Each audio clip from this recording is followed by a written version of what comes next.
je vous présente l'adaptation d'un grand classique du yoga, l'enchaînement du guerrier 2, avec la position renversée et la variation du guerrier. Donc, dans cette posture, ce que l'on cherche à travailler, c'est surtout la solidité des jambes et à pouvoir mobiliser en fait le tronc sans avoir à bouger le bas du corps. Donc, dans la position initiale, vu que ça inclut des mouvements du buste, parfois on vient aussi bouger la tête.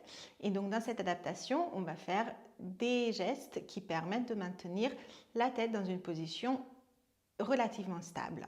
Et donc c'est à toujours toi de voir comment et jusqu'à où tu peux éventuellement ajouter ou venir progressivement peut-être récupérer des amplitudes qui n'étaient pas disponibles avant. Donc dans cette position, on va venir avec les pieds écartés 1,5 fois, peut-être 2 fois largeur des hanches. On va venir mettre la hanche droite en rotation externe. Donc en tournant sur les orteils, on tourne le talon vers l'intérieur. Ce n'est pas absolument indispensable d'avoir ce fameux 90, etc.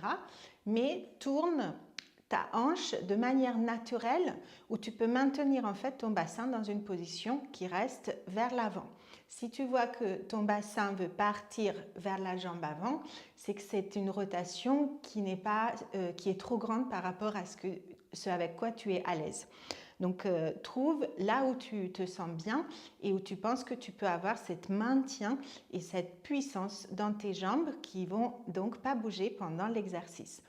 On engage également tout ce qui est au niveau du périnée, les abdominaux profonds et les fessiers pour venir donner du soutien au bassin et à tout le bas du corps.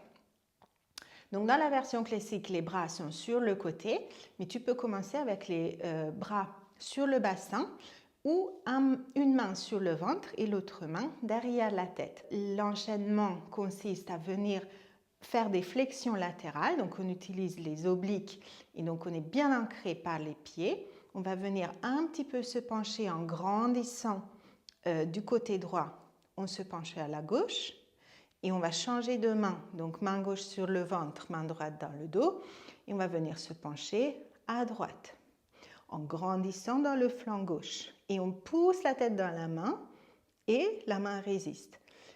Et on essaye de visualiser un point qui permet de garder le regard fixe tout le temps que tu bouges et d'éviter qu'en sautant avec tes yeux à des points différents, tu envoies des signaux à ton cerveau où du coup il ne sait plus où est son centre d'équilibre ou ton centre d'équilibre et qui puisse peut-être créer des perturbations au niveau de tes sensations. Voilà. Et si des fois ça devient plus accessible, tu peux avoir les bras tendus et faire la même chose comme un petit avion. Tu viens ajouter un levier, mais l'engagement au niveau du buste reste le même et au niveau des jambes également.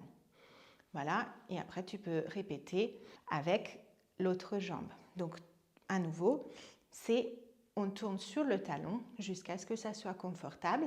Et s'il y a à ajuster, c'est plutôt le pied, c'est du côté de la jambe qui reste droit qu'on va ajuster l'écartement des jambes et éviter de pousser le centre de gravité et surtout le genou vers l'avant où toute la pression irait derrière ce genou qu'on veut éviter. On essaie d'avoir ce maintien qui vient du sol jusqu'au sommet du crâne. Voilà la version adaptée du guerrier 2.